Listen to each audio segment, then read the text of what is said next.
Taoiseach, I think it's important to take this opportunity to bring a bit of balance into the discussions around the visit of the US President and his wife, given the almost unprecedented slobbering over them that the nation has been exposed to over the last number of days. And it's really hard to know which is worse, whether it's the outpourings of the Obamas themselves or the sycophantic fawning over them by sections of the media and the political establishment. We've had separate and special news bulletins by the state broadcaster to tell us what Michelle Obama and her daughters had for lunch in Dublin, but very little questioning of the fact that she was having lunch with Mr. Tax Exile himself.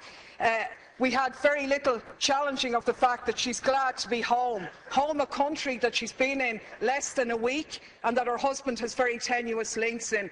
And of course, the biggest irony of all, the protestations of Obama himself in his speech to the children in Northern Ireland about peace, when he said, "Those who choose a path of peace, I promise you that the United States of America will support you every step of the way. We will be the wind at your back."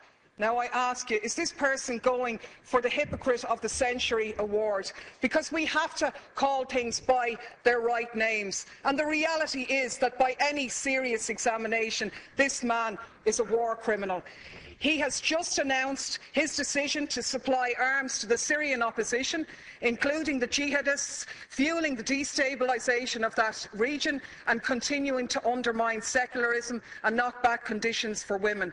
This is the man who is in essence stalling the Geneva peace talks by trying to broker enhanced leverage for the Syrian opposition by giving them arms, and to hell with the thousands more who lose their lives, or the tens of thousands more who will be displaced as this war goes on. This is the man who has facilitated a 200% increase in the use of drones, which have killed thousands of people, including hundreds of children. And you, Taoiseach, you are the one who's turned a blind eye on these activities. You've talked about the G8 being an opportunity to showcase Ireland. But is it not a reality that you have showcased us as a nation of pimps, prostituting ourselves in return for a pat on the head? To be honest with you, we were really speculating this morning whether you were going to deck the cabinet out in leprechaun hats decorated with a bit of stars and stripes to really mark abject humiliation here.